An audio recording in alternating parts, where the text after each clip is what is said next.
Welcome to between the lines. میرا نام مہران وزیر ہے اور میرے ساتھ ڈاکٹر خادم حسین صاحب موجود ہیں.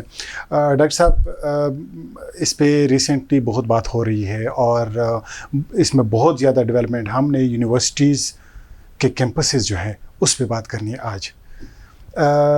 اس پہ آپ بھی بڑے اپڈیٹڈ ہیں, ہم بھی دیکھ رہے ہیں مسلسل.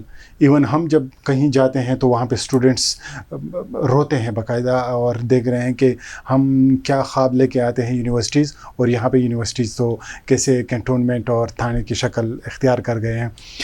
آپ اس کو, میں اگر آپ سے سوال کروں باقاعدہ کہ آپ اس کو کس طریقے سے دیکھ رہے ہیں کہ یہ ہو تو گیا, ہم اس سچویشن پہ بات نہیں کریں گے کہ یہ کتنا خراب ہے اور کتنا حد تک تھانے بن چکے ہیں یونیورسٹیز, لیکن کیا مقصد کیا ہے اس کو تھانہ بنانا یونیورسٹیز؟ مہران صاحب, یہ بہت ضروری بات ہے. اصل میں اس کو بات کرنا بھی بہت زیادہ ضروری ہے, اس لیے کہ ہم نے اس کو بات کرنے سے بھی شاید وہ پس منظر میں چلا گیا یہ موضوع.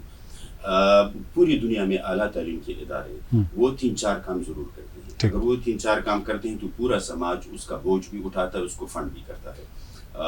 پہلا کام یہ کرتے ہیں کہ ماڈرن سکلز سیٹ دے دیں, یعنی جو جدید ہنرمندی ہیں طلباء کو, اعلیٰ تعلیم کے طلباء کو وہ ہنرمندی دے دیں تاکہ وہ جدید مارکیٹ کو آگے بڑھانے کا کام کر سکیں.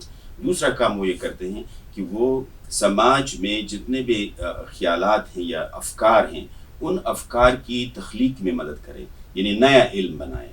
نئے علم کے بنانے کا مطلب یہ ہوگا کہ نئے جو رجحانات آ رہے ہیں ان کے بارے میں وہ ڈیٹا کلیکٹ کریں, ان کے بارے میں معلومات جمع کریں اور ان معلومات سے ایک تجزیاتی فریم ورک بنائیں, اور اس تجزیاتی فریم ورک کی بنیاد پہ وہ خیالات کو کسوٹی پہ رکھیں, اور جو سماج کے لیے صحت مند خیالات ہوں ان خیالات کو پروموٹ وہ کرتے ہیں, اور جو نقصان دہ خیالات ہوں ان خیالات کو ڈی کنسٹرکٹ کرتے ہیں یا اس کی تنسیخ کرتے ہیں. لیکن یہ تو ایک تیسری جو بات یہ ہے کہ اب یہ موجودہ آپ کی جتنی بھی اکانومی ہے, گلوبل اکانومی, چاہے آپ اس کو نیو لبرل اکانومی کی شکل میں دیکھتے ہیں یا پھر انوینشنز یا ایجادات کی شکل میں دیکھتے ہیں یا پروڈکٹس اور پیداوار کی شکل میں دیکھتے ہیں یا سروسز کی شکل میں دیکھتے ہیں, اس میں یونیورسٹیوں کا کردار یہ ہے کہ وہ اس مارکیٹ کے لیے پورے عالمی مارکیٹ اور خطے کی مارکیٹ اور ملکی مارکیٹ کے لیے ریسرچ کرتے ہیں.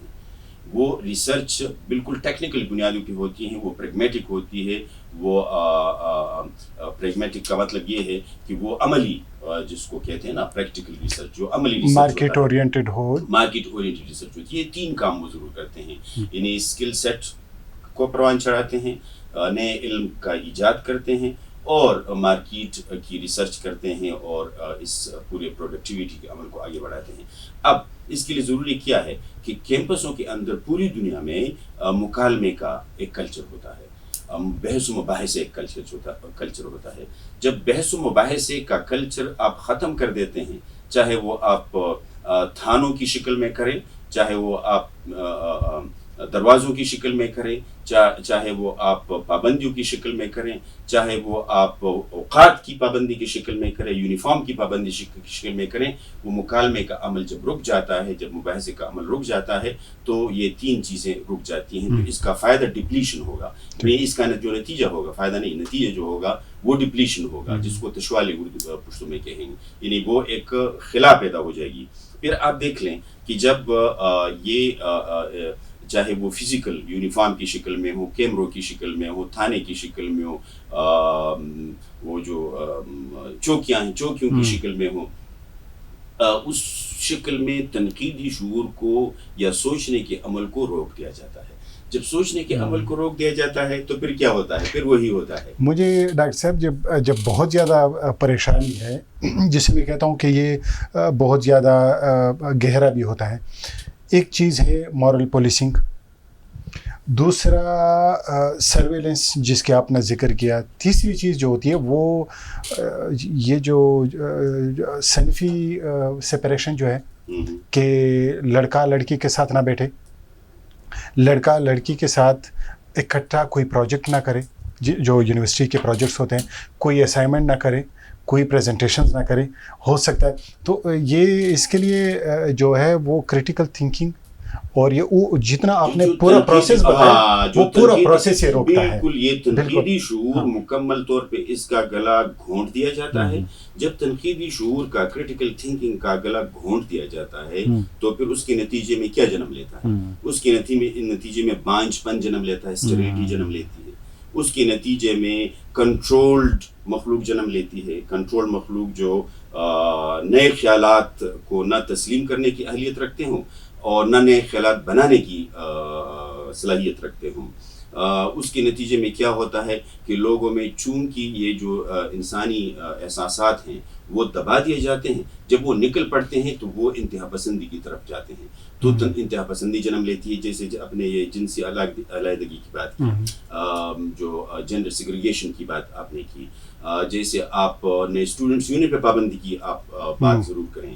یعنی آپ طلبہ کو یہ اختیار نہیں دے رہے کہ وہ سیاسی شعور کے ساتھ, سماجی شعور کے ساتھ اپنے منتخب نمائندوں کے ذریعے اپنے معاملات کی اور اپنے سیکھنے کے عمل کی ذمہ داری اٹھا لیں. پھر اگنور نہیں کر سکتے نا ہم اس کو. یہ تو ہم نے اس لیے روکا ہوا ہے کہ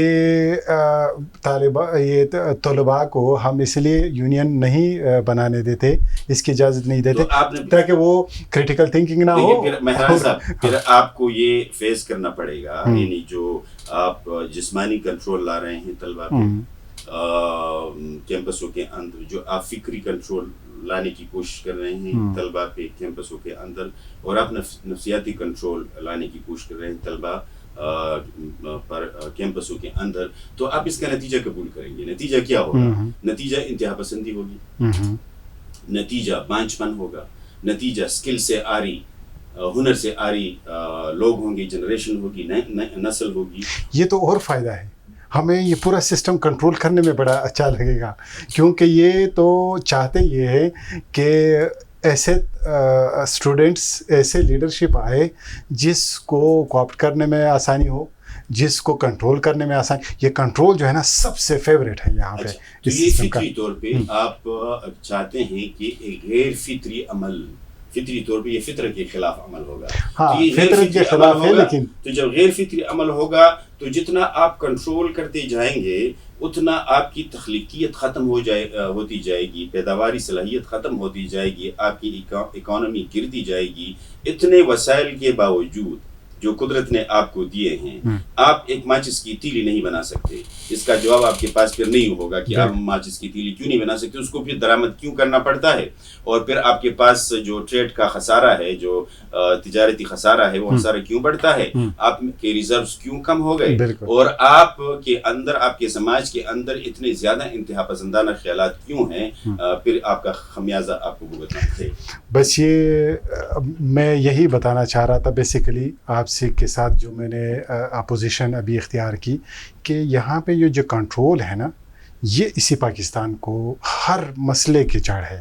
یہ جو کنٹرول کرنے کی سوچ ہے یونیورسٹیز میں, پبلک سروس میں, ہر جگہ پہ جو کنٹرول یہ چیزیں, یہ بہت خطرناک ہے.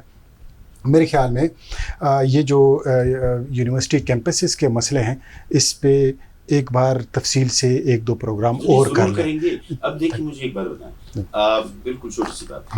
اب اگر کسی یونیورسٹی کے کیمپس میں پورے سال کے اندر کوئی موسیقی کی محفل نہ ہو, کوئی مشاعرہ نہ ہو, کوئی اسپورٹس ٹورنامنٹ نہ ہو, وہاں پہ طلبہ نوجوانوں کی ذہنی کیفیت کیا ہوگی آپ آسانی اندازہ لگا سکتے. بہت بہت شکریہ, آپ نے پروگرام دیکھا. نیکسٹ پروگرام میں آپ سے پھر ملاقات ہوگی.